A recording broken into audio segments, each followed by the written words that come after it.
Good morning, everyone. Good morning, everyone. I am Shweta Sarangi, and today I will teach you about the types of ecological succession. So, in the previous class, we have studied the ecological about the ecological succession. So, what do you mean by that? That biotic communities are not static; they change with time. So, this change can be understood on several levels.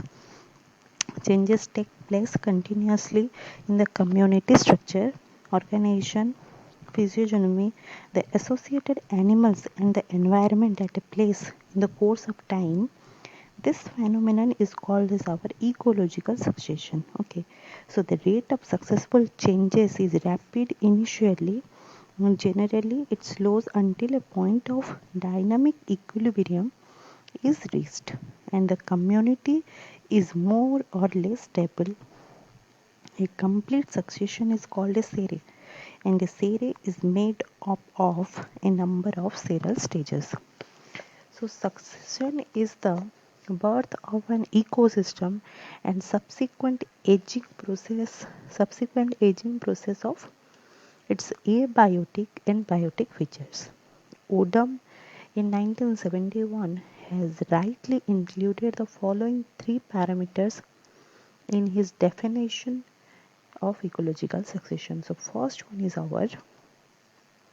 it is an orderly process of community development that involves changes in species structure and community process with time. It is reasonably directional and therefore predictable.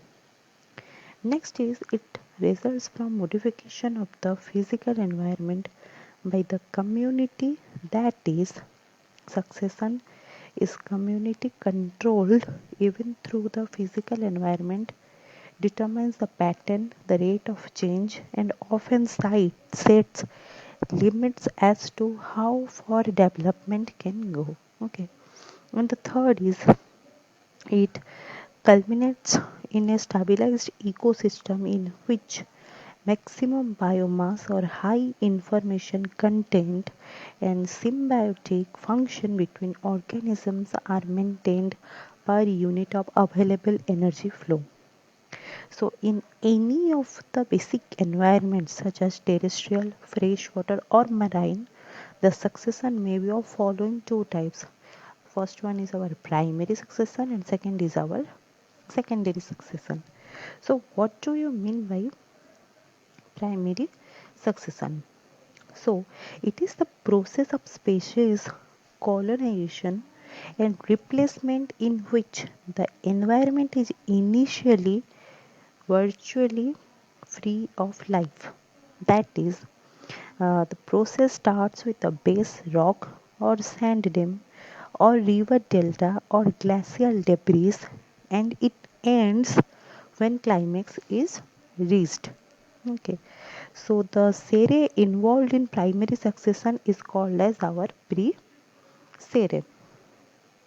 Primary succession occurs when a community begins to develop on a site previously unoccupied by living organisms. Okay. Next is our secondary succession. What do you mean by that?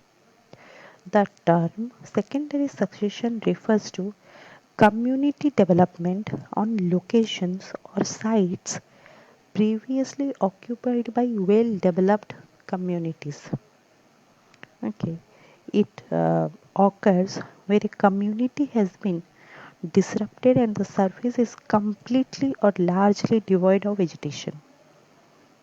It may be due to earthquake, fire, or even clearing of forest by men. In each case of organism modify the environment in a way that allows one species to replace the other. The series involved here is termed as our subseries. Okay, that's called our subseries. First one is our pre-series and next one is our subseries. Okay, uh, understood? The secondary and now we have completed our primary succession and secondary succession. Okay, Next, we are going to that depending upon the moisture content, the primary and secondary succession may be of the following types. First one is hydra or hydrocere, mesa or mesocere, extrach or exocere. Okay. So what do you mean by hydrocere or hydrac? The succession which starts in the aquatic environment like ponds, lakes, streams, swamps, etc. That's called as our hydrocere. Mesocere or mesart, it is an intermediate type with adequate moisture.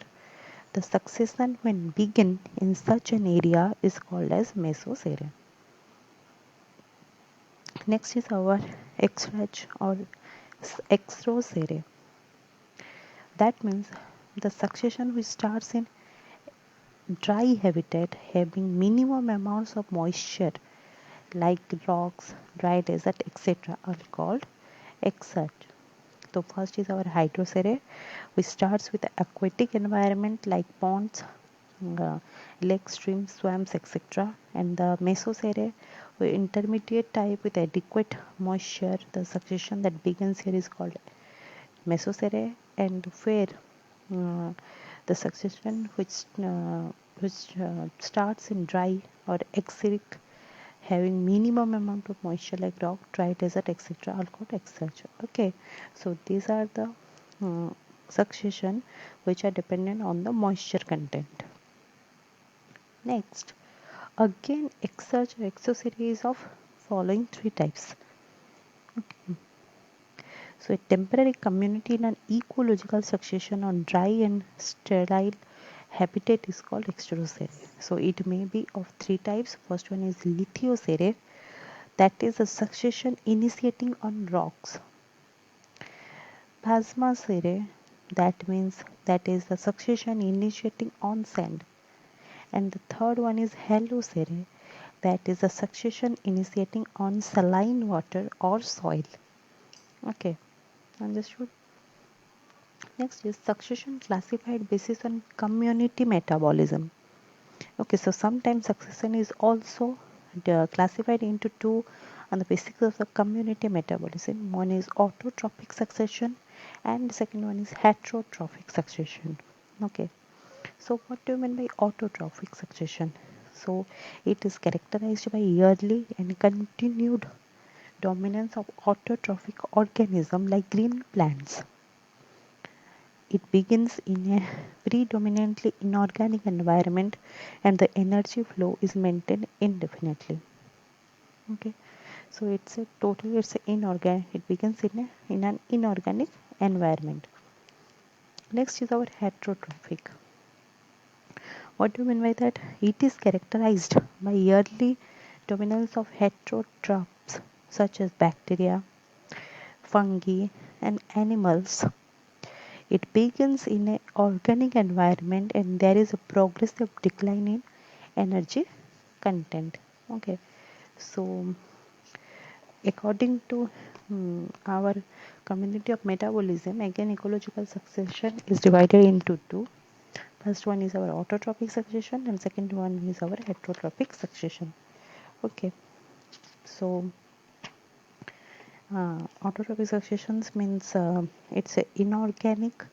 It begins in an inorganic environment, and heterotrophic, which begins in an organic environment. Next is ecological succession defined by ODMs. Okay, so it is an orderly process of community development that involves changes in species, structure, and community process with time.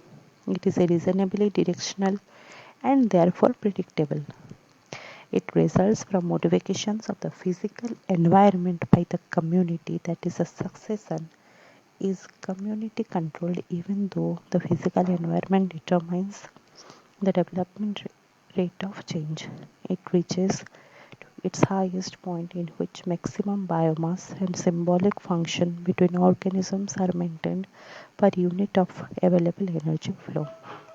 So in the next class we are going to study about the general process of ecological succession.